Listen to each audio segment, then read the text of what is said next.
¿Qué tal, grilleras y grilleros? Sean bienvenidos a Entre Grillos y Pasillos, el podcast en donde hablamos de política fuera de guión. Aquí no hay corte informativo, aquí solo hay verdades, hay historias humanas y un poquito de chisme institucional.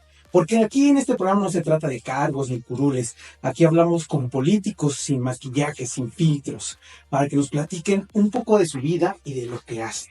Y para arrancar esta nueva temporada, tenemos una invitada de lujo, una gran madrina de proyecto, que nos dejó con la boca abierta porque hace poco nos dimos cuenta y conocimos un poco de ella y supimos que antes de pensar en el Poder Judicial, cantaba en Televisión Nacional. Así como lo escuchan, en Televisión Nacional. Ella es Marta King, hoy candidata a magistrada de circuito en la primera elección judicial en nuestro país.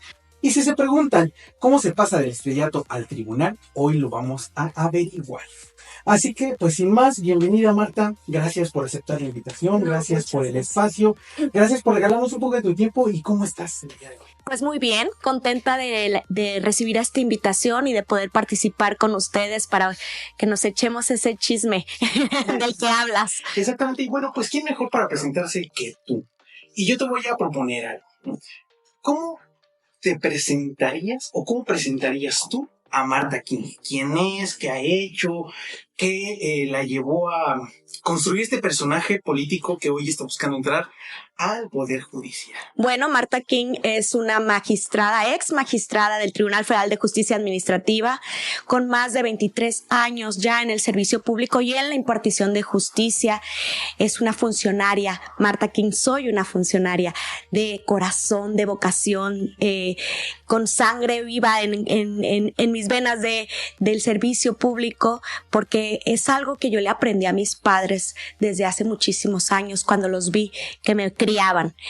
Marta King, bueno, soy esta mujer que se ha esforzado muchísimo en trabajar para las causas de quienes menos se pueden defender, para aquellos que en donde la ley no les hace justicia y donde yo trato de buscar un piso más parejo para personas con discapacidad, personas de la diversidad sexual, mujeres, personas indígenas, que principalmente se encuentran en muchas ocasiones al margen de lo que establece la ley, o bien la ley de alguna forma hace tratos indiscriminados en contra de ellos.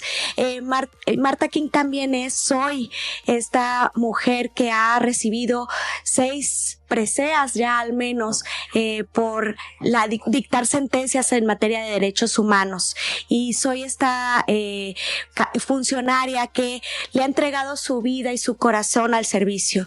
Y bueno, hoy que soy candidata para el Poder Judicial, considero que tengo todas las credenciales para poder acceder a ese cargo al que aspiro, porque precisamente no solamente me respaldan estos 23 años de trayectoria, sino también el corazón, ese corazón y este propósito de vida que tengo por impartir justicia.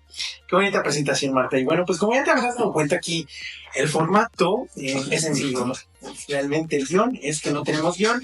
Y primero, no queremos hacer como las entrevistas formales y conocer.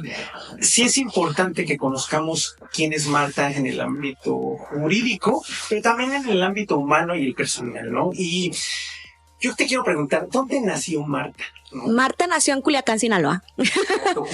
Culichi, sí. Sí, no, hace 45 años, ya 46. Sí. Qué bonito. ¿Y qué te trajo a la Ciudad de México?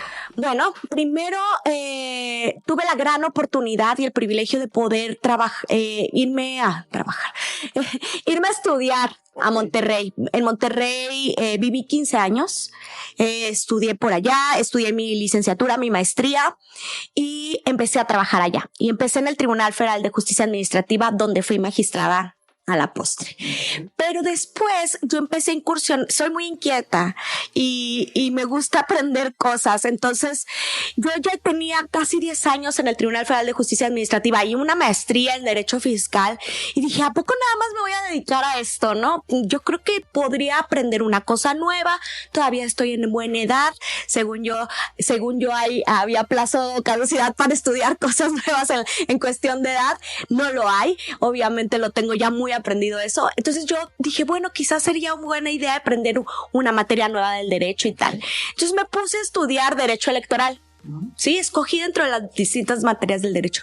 Y tuve la suerte de que al año y medio de que me puse a estudiar, me invitaran a participar en una ponencia del Tribunal Electoral del Poder Judicial de la Federación. Entonces así es como me vengo a la Ciudad de México. Okay. De esto ya hace este año van a ser 14 años. Sí. Entonces, hace 14 años ya llego a la Ciudad de México y me enamoro. Obviamente, me enamoro del potencial que tiene la ciudad, no solo para crecimiento profesional, sino de la gente, de los espacios, es una ciudad que siempre está viva.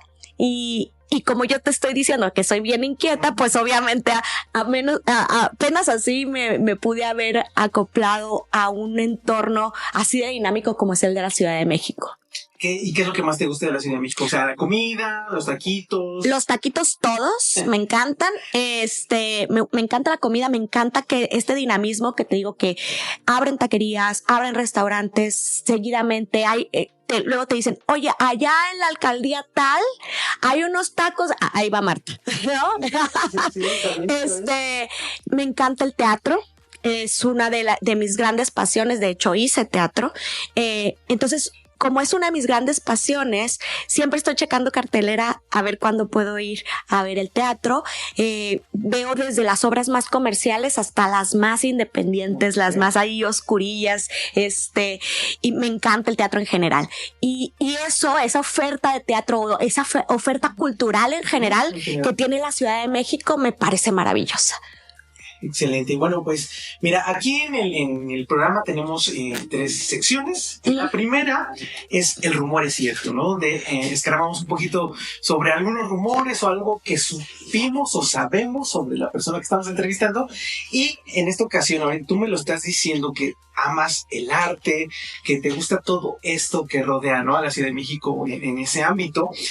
Y supimos en la investigación que hicimos, y queremos preguntarte y saber si el rumor es cierto de que fuiste participante de uno de los primeros reality shows de canto aquí en México. No en otro país, sino en México, que se llamó Operación Triunfo. Y para la gente que a lo mejor es más joven y que no sabe, Operación Triunfo, o sea, a nivel global, nada más para que se lo imaginen, David Bisbal, si no me equivoco, participó en ese reality en España. Entonces, para que dimensionen un poquito el impacto que tuvo Operación Triunfo en México, y queremos saber si es cierto que tú participaste en Operación Triunfo. Bueno, Abraham, el rumor es cierto. El rumor es cierto. Sí participé en este reality show. Este reality fue en el 2002. Pues sí, ya tiene 23 años, ¿no? Ya tiene bastantes años. Sí, como bien dices, los jóvenes no están familiarizados con el término, pero sí hay que declarar aquí la importancia. El primer reality show que sucedió en México para cantantes fue la Academia, ¿no? Y al mes entró Operación Triunfo al aire. La Academia se inspira propiamente en el formato de Operación Triunfo que se gestó inicialmente, si no me equivoco, en España, ¿no? Que es de ahí, de esa generación es precisamente David Bisbal. Operación Triunfo en España ha tenido tal éxito que creo que van, no sé si 14 o 15 temporadas ya. Sí, ya van varias temporadas. Aquí en México Operación Triunfo solo tuvo una temporada y si ustedes me lo permiten, creo que fue por el impacto que generó que la Academia entrara antes al aire que Operación Triunfo, porque era un formato muy similar. Entonces yo fui convocada, más bien audicioné para entrar a Operación Triunfo, fui pasando los filtros de una manera que todavía creo que es inexplicable y bueno, participé en ese reality show, estuve por ahí una semana al aire en 24 horas los 7 días. Y bueno, fue una gran experiencia. De ahí me he llevado grandes amigos, a una amiga mía sobre todo que recientemente tuve la oportunidad de saludarla en un ejercicio que estoy haciendo ahorita en mi campaña, que es irme en vivo martes y jueves a las 9 de la noche. Y además de algunos otros compañeros a los que sigo frecuentando. Entonces fue algo pues medio chistoso, pero participé. Y en esta investigación que te digo que hicimos, exhaustiva, nos encontramos, y esto me pareció interesante y por eso quiero preguntarlo, ¿cuál fue tu canción con la que hiciste tu casting en Operación Triunfo? mi primer casting que fue, yo todavía vivía en Monterrey en esa época. O sea, el casting lo realizaste allá en Monterrey. Lo realizo en Monterrey. Llegué con el pelo mojado, así como que sin ganas de hacer mucho. Okay. Y nomás fui y dije, bueno, pues, ¿cuál me he hecho? Dije. Y canté la de Di por qué, de Cricri, de Di por qué, di mi abuelita. Y bueno, fue como un chiste, ¿no? Para las propias personas que estaban evaluándonos, porque además la canté en un formato un poco convencional, ¿no? Que la bluesié, la jazzé y bueno, a partir de ahí, de verdad, de manera muy inexplicable fui pasando los filtros y llegué hasta el programa. Digo, no llegas por coincidencia, porque sí, hay algo detrás que sí, definitivamente tienes talento para cantar, ¿no? O sea, por algo llegaste a este. Sí, pero para mí era sorprendente la forma. A los 22 años eres esta personita, ¿sí?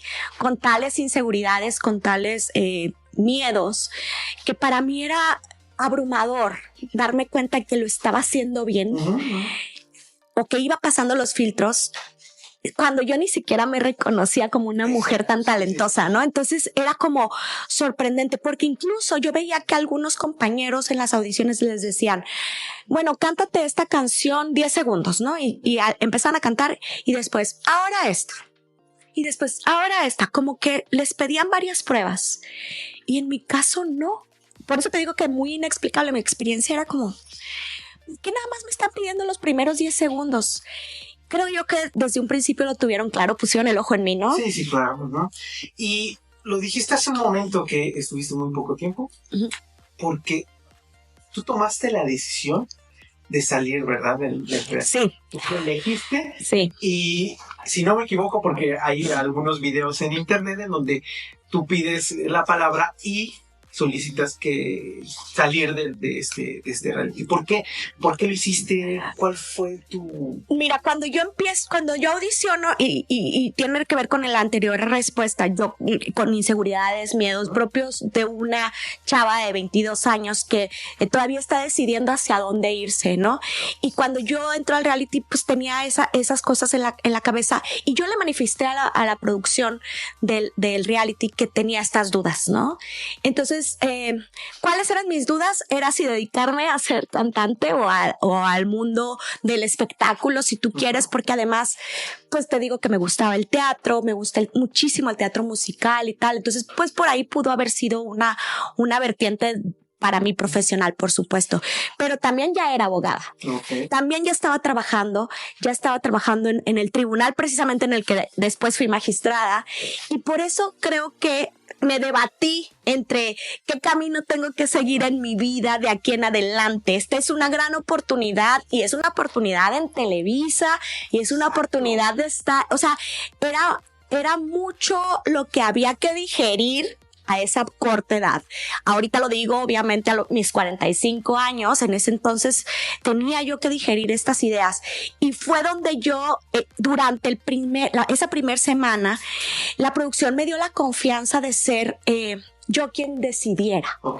Y me dice, Marta, si vas a entrar, qué bueno, bienvenida, pero si tuvieras alguna duda de dónde debes de estar, solo con que levantes la mano y digas, me quiero salir por esta razón y tal, será suficiente. Nosotros lo vamos a respetar. Debo decirlo que fueron sumamente respetuosos conmigo. Qué bueno. Sí, y así fue cuando entrando ya a la casa, entrando en las dinámicas de lo que es vivir un reality show y de estar siempre en cámara, digamos, ¿no?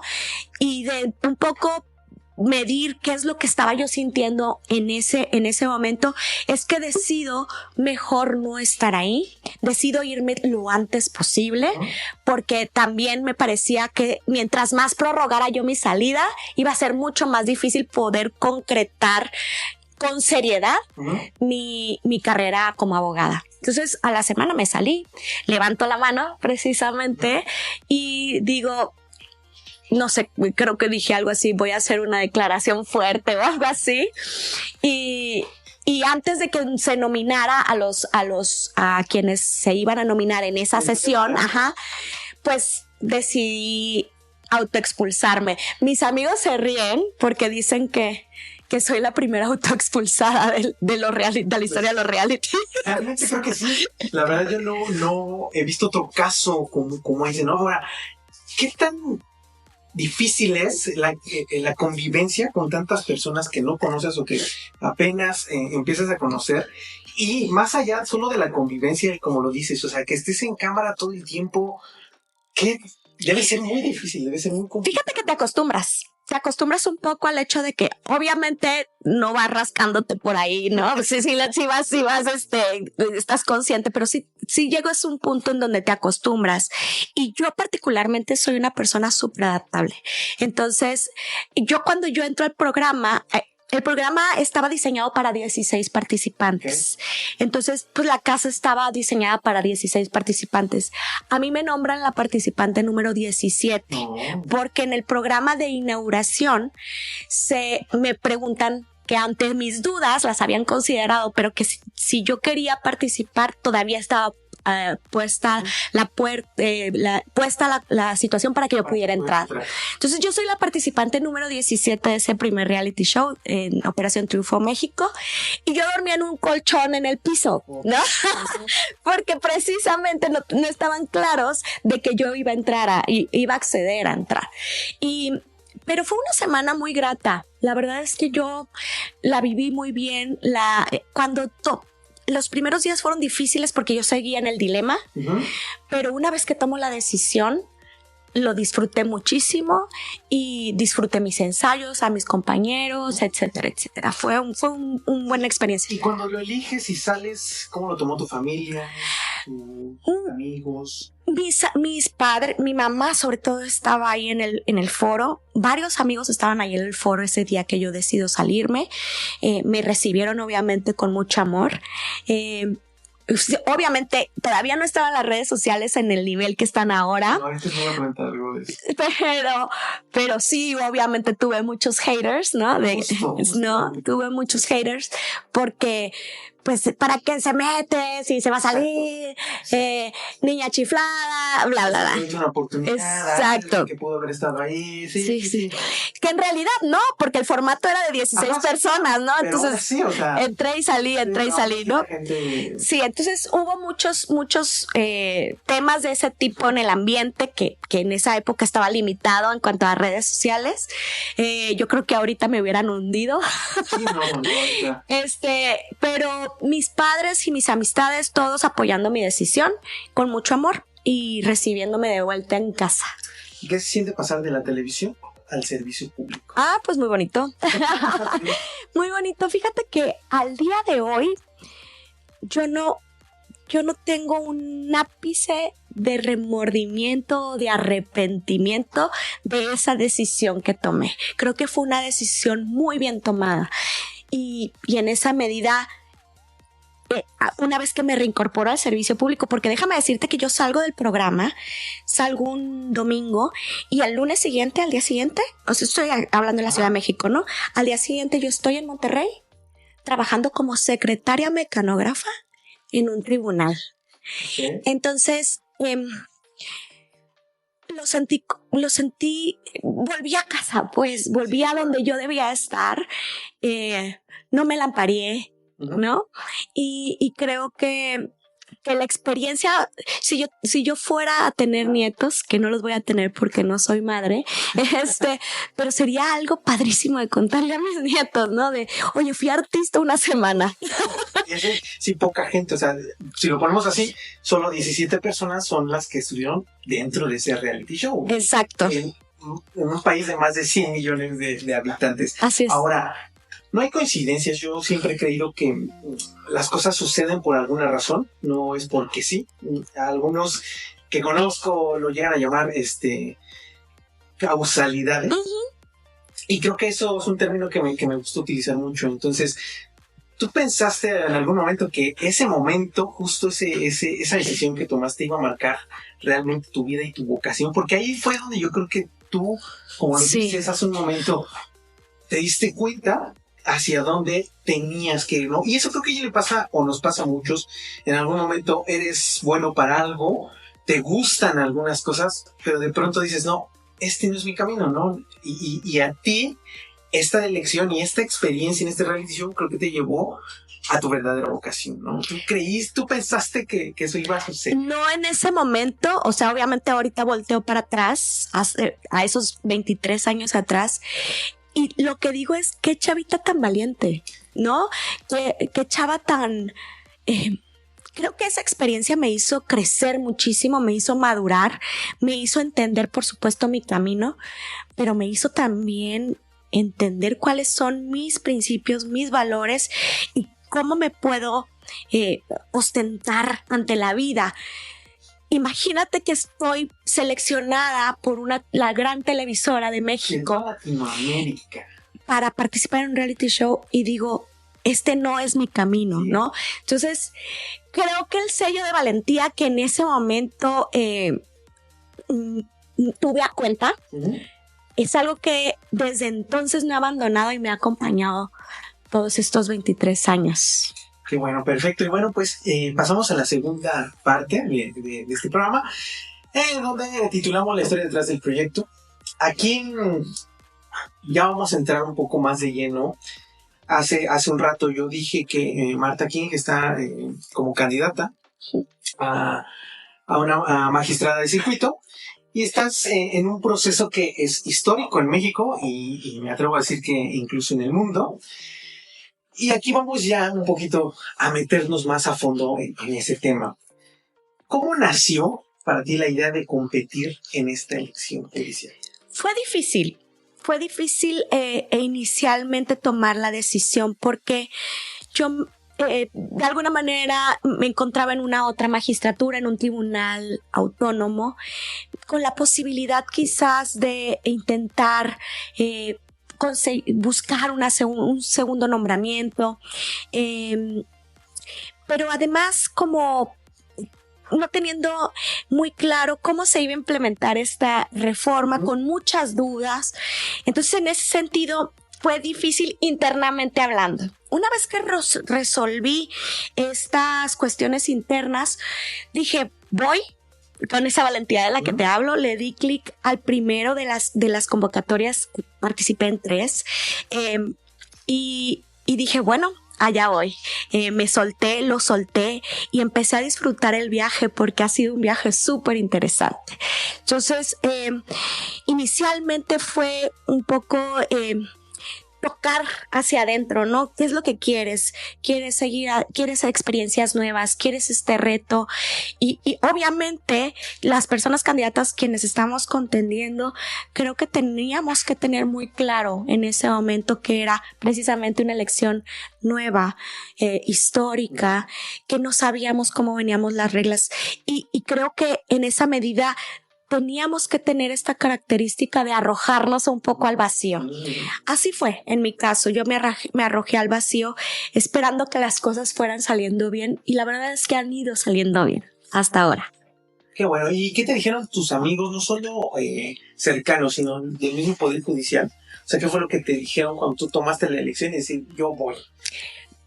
Varias cosas, ¿no? ¿Vas a hacer campaña? Yo no, espérense, pues quién sabe, todavía falta un pasito ahí adelante. Otros se refirieron precisamente a mi valentía, otros apoyaron 100% diciéndome, Marta, si alguien puede o debe estar allá, eres tú. Sobre todo, por ejemplo, mis compañeros de colegiación fueron muy, me apoyaron al 1000%. Dijeron, es que tu talento puede trascender a esta otra esfera y va a ser muy útil y es muy necesario. Entonces, tomando en cuenta todos estos comentarios, también pues obviamente uno se va haciendo más fuerte, ¿no? No, de por sí ya lo eras, pues vas tomando más fuerza. ¿Qué ha sido lo más bonito de este proceso y lo más incómodo? Lo más bonito ha sido poder sensibilizarme o poder empatizar con las personas cuando hago recorridos, cuando toco esas puertas de esas casas, cuando veo cómo me reciben de verdad con una sonrisa. Yo no sé si eso lo hagan con todo mundo, pero yo me siento muy afortunada de recibir estas sonrisas, este apoyo. Me dicen, me bendicen, me desean suerte, me desean éxito, me abrazan, me dicen cuídate. Es gente que es bien intencionada, te recibe. Eso ha sido muy bonito y creo que para los efectos de los juzgamientos que pudiera yo llegar a tener en unos meses, esa experiencia de conocer sus historias, de conocer sus rostros, de vivirlos, ha sido reveladora y ha movido muchísimas fibras. Creo que las personas que estamos trabajando estas campañas y esta elección no vamos a ser las mismas que empezamos, ¿no? Y lo más incómodo para mí ha sido que hay desinformación. O sea, de alguna manera tenemos que partir las personas candidatas de primero decir a qué vamos, quiénes somos, qué hacemos, y a partir de ahí, sentar, digamos, una base para que quienes nos están escuchando puedan tener más información sobre la elección. Y después ya promocionarnos, ¿no? Después de decir, bueno, hay una elección el 1 de junio, es para estos efectos y tal. Ya después, bueno, yo soy Marta King, soy esta candidata que tiene 20 y tantos años de experiencia, bla, bla, bla, bla, bla, bla. Eso y debo decir las restricciones que legales que se han ido dando paulatinamente en el transcurso precisamente del proceso y que incluso me han hecho repensar muchísimas cosas sobre lo que yo imaginé inicialmente para mi campaña. Vaya, yo pensaba hacer uno que otro evento, ya sabes, público, tener un toldito para pararme en algún parque y platicar con la gente, poder acudir a diversos medios de comunicación, poder ir a foros de debate, etcétera. Creo que en los foros de debate nos luciríamos muchísimo a las personas candidatas porque podemos entrar en materia, en discusión de temas específicos y es así como la ciudadanía se puede enterar. Pero está tan restringido nuestro margen de acción que eso se vuelve un poco incómodo. Y además, como las reglas se están haciendo al día, pues la pregunta siempre es, ¿se puede hacer esto o no se puede? ¿No? Claro, sí, lo entiendo. Y dinos, ¿qué entidad, qué distrito, qué sección electoral? Muy bien, sí. Bueno, ahora en esta elección tenemos para efectos electorales distritos electorales locales, distritos electorales federales y ahora tenemos distritos electorales judiciales. El mío es el distrito electoral judicial 01 que corresponde a la alcaldía de Iztapalapa Noroeste, ¿no? Oriente, digamos. Solamente esa alcaldía tengo el gusto de visitar en estos días, que decir solamente es decir poco porque es un gran territorio, es un lugar súper poblado, es una alcaldía con una identidad y un sentido de comunidad impresionante, les encanta la pachanga, a mí también, entonces estamos congeniando maravillosamente. ¿Y cómo es hacer campaña siendo una funcionaria pública acostumbrada al bajo perfil? O sea, es difícil, son habilidades diferentes que hay que adoptar o hay que desarrollar, ¿sí?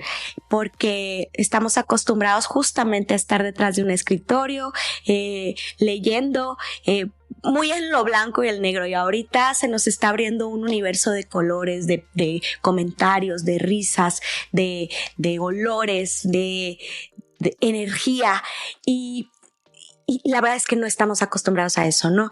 Es algo que tenemos que desarrollar, ¿no? Por ejemplo, también este intercambio que estamos teniendo tú y yo ahorita, no es algo a lo que estemos acostumbrados a hacer. Creo que quizás podríamos empezarlo a hacer a partir de ahora. ¿Por qué? Porque creo que también la sociedad en general tiene que enterarse de qué hacemos, cómo lo hacemos. Nosotros compartir nuestros criterios en determinados casos, y esto puede funcionar en lo sucesivo ya cuando estemos en los cargos, ¿no? Pero estas pláticas que estamos teniendo, yo me acuerdo que el primer en vivo que hice en Instagram hace más de un mes, estaba yo acartonadísima, estaba asustada, estaba nerviosa. Sí, era algo nuevo. No, era algo nuevo. Hoy creo que ya ahí la llevo, no, creo que ya ahí la llevo, pero como quiera son habilidades que uno va desarrollando y creo que pues nos tenemos que crecer, ¿no? Y justo ahorita de lo que estás contando, vamos a pasar a la tercera sección y del por qué es importante esta elección judicial, ¿no? Y me refiero a lo que estás comentando en el hecho de que hay poca información y yo me incluyo, ¿no? Digo, te involucras, empiezas a investigar y todo, pero en general la sociedad tiene un desconocimiento muy grande sobre lo que es este proceso de elección judicial, ¿no?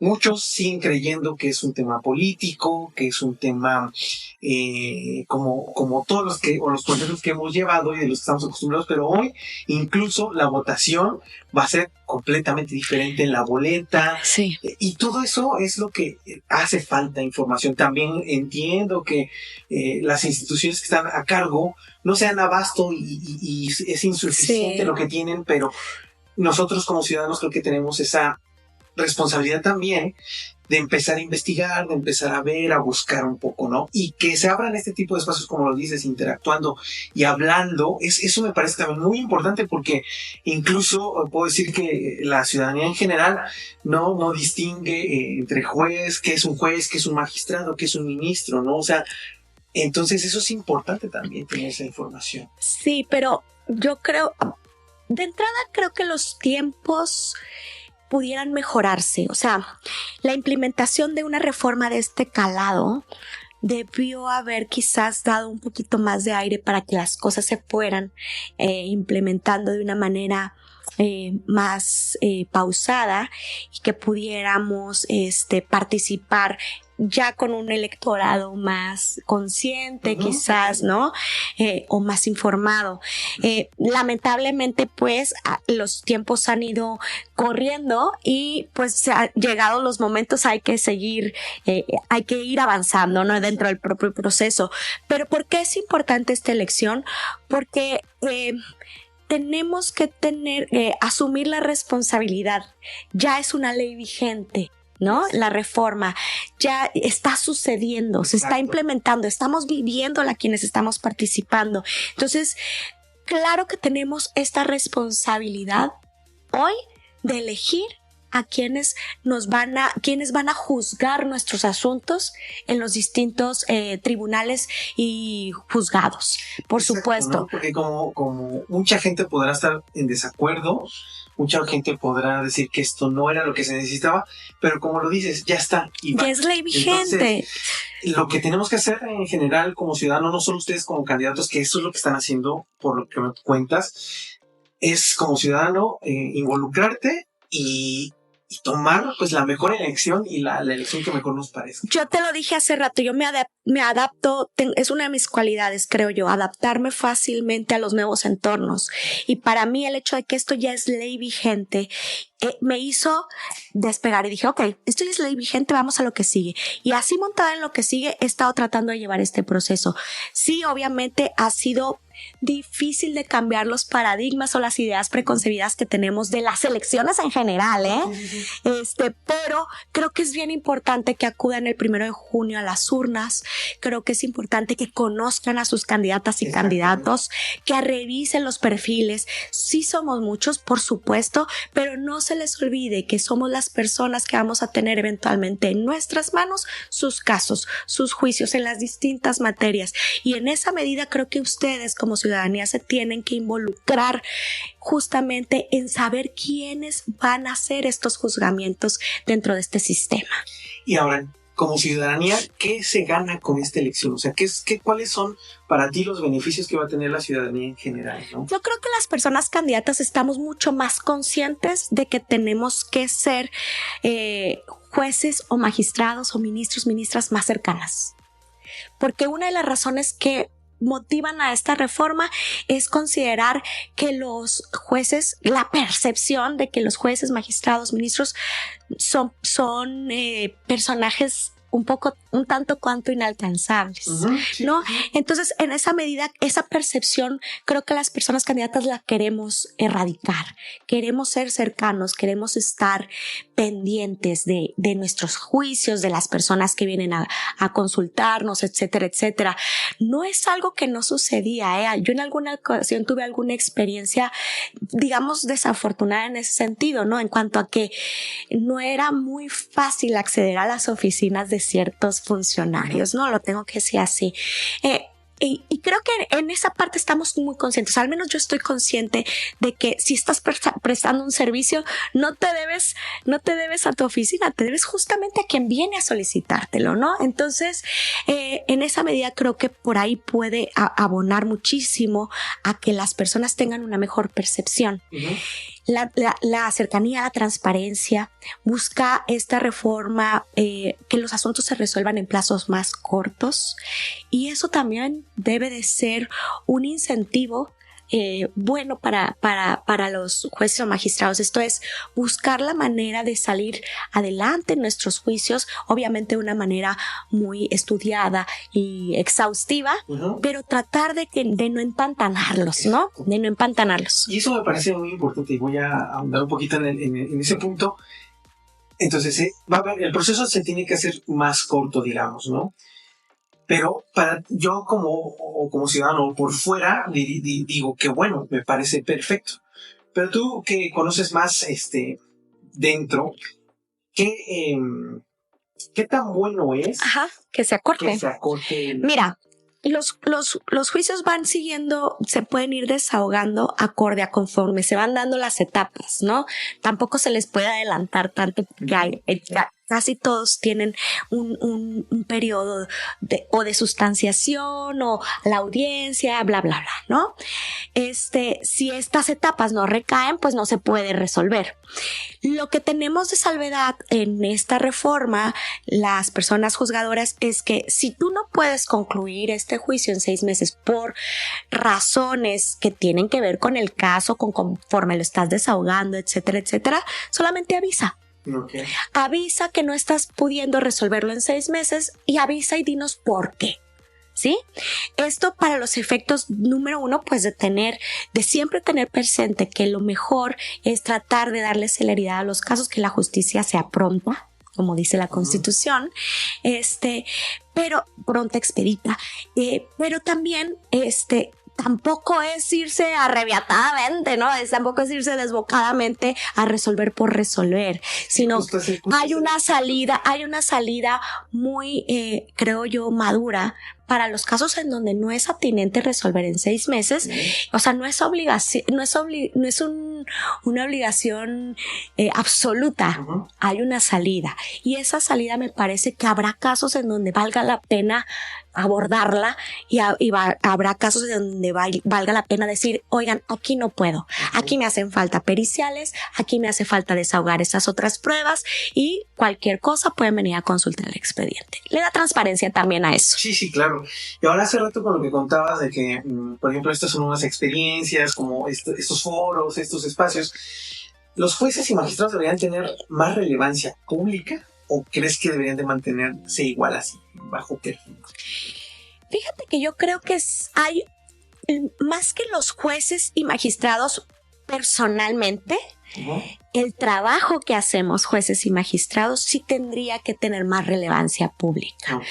Esto para que la ciudadanía, la sociedad en general esté informada, número uno, de qué hacemos, pero también que esté informada de cómo lo hacemos. No porque personalmente requiramos una promoción, sino más bien porque nuestro trabajo es el que se vuelve relevante para los efectos del interés social, ¿no?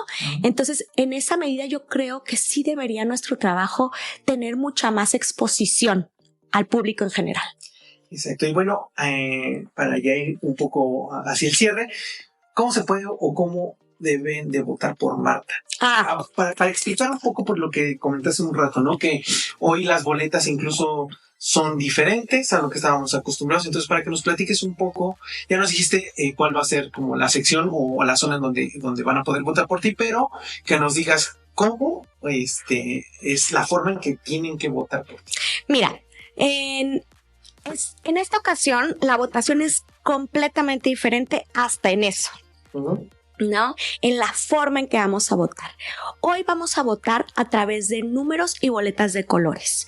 Siempre hemos votado poniendo una cruz, una tacha, una paloma, expresando una intención de voto sobre el logotipo de un partido político que auspicia a un candidato, candidata, o bien de un candidato independiente, ¿no? O candidata independiente.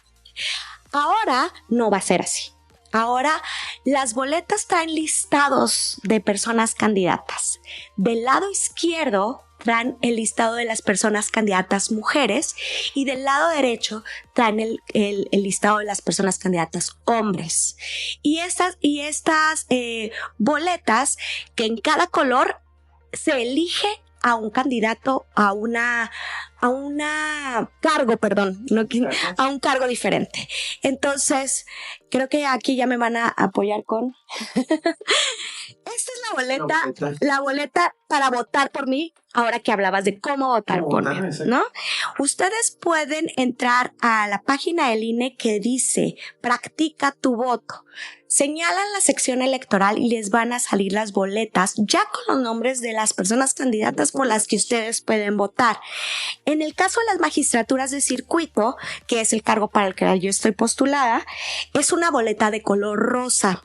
De este lado, como les dije hace un momento, se encuentra el listado de las mujeres y del otro lado el listado de hombres. Y bueno, en el caso de esta y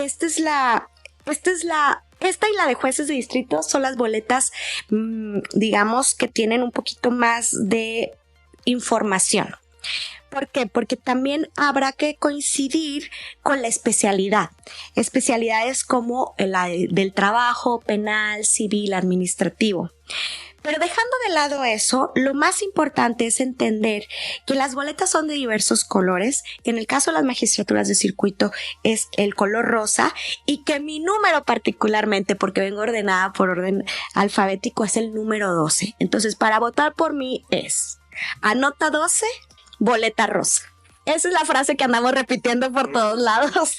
Perfecto. Y bueno, ¿qué te hace distinta de otros que buscan ese mismo cargo?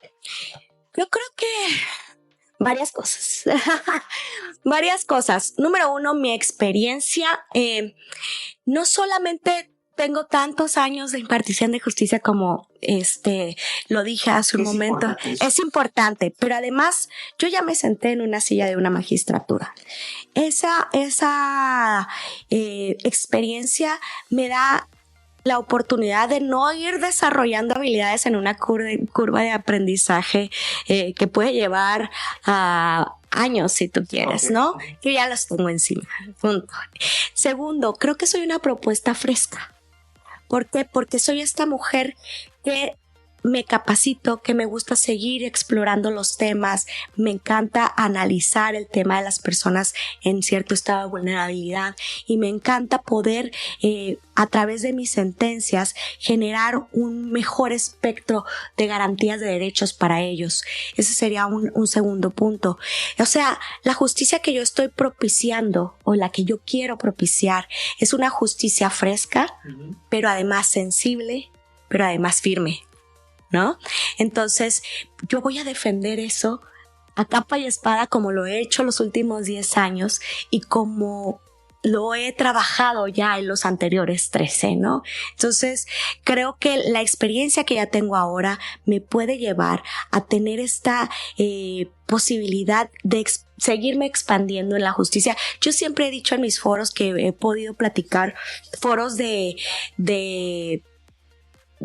análisis de académico, etcétera, etcétera. Lo que he dicho es, una vez que experimentas la aplicación del derecho y de los derechos humanos en su máxima potencia, ya la vida no te vuelve a tratar igual para el momento de juzgar un nuevo caso. Ya tienes esta expansión de mente y esta profundidad que los asuntos de verdad los ves desde un lugar en donde tú quieres encontrar la verdad jurídica del caso. Entonces, eso es lo que yo garantizo. Perfecto. Y bueno, buscando y leyendo un poco tu perfil y todo, hay un compromiso que me gusta mucho que dices, es el hecho de que las sentencias sean más claras, ¿no? Que las sentencias sean que cualquier persona en general lo pueda entender. Y eso me parece muy importante y lo toco así, porque luego son muy complicadas estas sentencias que en general la gente no las entiende, y me parece perfecto que sean un poco más sencillas, con términos más coloquiales y entendibles para la mayoría de las personas. Definitivamente, ¿no? Es algo que necesitamos hacer como abogados. No nos damos cuenta. De entrada te tengo que decir, ¿no? Cuando hablamos, hay palabras que sí o sí tienen que ir, porque son términos o figuras jurídicas que son necesarias. Pero cuando hablamos así enrollado, no nos damos cuenta. Uh-huh. Pero para mí lo importante es hacer este esfuerzo, advertir que esto es una necesidad, porque donde yo me paro y digo, las sentencias que ustedes han leído, si es que han leído alguna sentencia, ¿las entienden? Todo el mundo me dice que no, ¿no? Sí. Entonces es una necesidad ciudadana. Uh-huh. Hablando hace rato de cómo sí debemos darle relevancia a la publicitación de nuestros criterios, pues en esa medida también tiene que ir aparejado con una forma de hablar mucho más clara, mucho más sencilla, de modo que las personas en general puedan entenderlos. Perfecto. Y bueno, pues para cerrar este episodio como se debe, aquí hacemos una pregunta que es como la más personal de todas, y es: aquí te utilizamos el término grillo, grilla en general. ¿Quién es tu grillo o grilla favorita de México, del mundo? ¿Y por qué? O sea, puede ser alguien del pasado, del presente, alguien que admires por su capacidad de transformar, de resistir, etcétera, o simplemente porque te ha inspirado en tu vida, ¿no? ¿Quién sería? Puede ser tu familia, amigos, alguien famoso, quien sea. Tengo dos. Okay. Las dos son mujeres. Una es mi mamá, claramente. Mi mamá, que ha sido una funcionaria de 50 años de carrera y que fue quien abrió las puertas a muchas otras mujeres para formar parte del servicio público. La admiro como creo que no admiro a nadie más. Y la segunda es Ruth Bader Ginsburg, esta ministra de la Corte Americana, que por allá de los años 70 fue la primera que habló de juzgar sobre la base de los sexos. En ese entonces el término género, y sobre todo en el idioma anglosajón, no estaba integrado en los términos que hoy conocemos el término de género. Y ella fue la primera que habló de cómo medir con distinta vara y cómo tratar eventualmente desigual por razón de sexo, entre paréntesis género, a las personas, porque las leyes nos afectan por razón de género de manera distinta a las personas. Y ella para mí que en los 70s este tema lo trajera al ámbito jurídico y que hoy sea una realidad y hoy podamos implementarlo en nuestros asuntos, me vuela la cabeza. Exactamente. Bueno, pues gracias, Marte, por sentarte aquí con nosotros, por el espacio, por tu tiempo, por demostrarnos y ayudarnos a entender que la justicia también se construye con humanidad. Y a toda la gente que nos está viendo, pues los invito que vayan a votar este 1 de junio, que se involucren, que conozcan a los candidatos que corresponden en cada área donde ustedes viven, en las zonas donde ustedes viven, que busquen la mejor opción. Y creo que aunque estés en desacuerdo, como lo dije hace rato, o estés en descontento, como sea, el proceso está y el proceso no se va a detener. Y lo mejor que podemos hacer es ir y ejercer nuestro derecho votando y eligiendo la mejor candidato o al mejor candidato que creemos. Y pues también a todos los que nos escuchan, que por favor se suscriban, que nos den un like, que vayan a todas nuestras redes sociales donde estamos presentes, porque eso nos ayuda a seguir creciendo y a seguir teniendo más contenido para todos ustedes. Gracias nuevamente, Marta, por estar aquí. Gracias con nosotros. A ti. te decimos gracias por venir, pero en realidad gracias por el espacio, por permitirnos hacer esta entrevista y espero que nos veamos pronto, muy posiblemente con nuevas funciones. Sí. Esperemos. Y ya saben que si son de Iztapalapa y Marta los convenció, vayan este 1 de junio a votar 12 en la boleta rosa. Así es. Así que nos despedimos, grilleros y grilleros, nos escuchamos la próxima. Bye.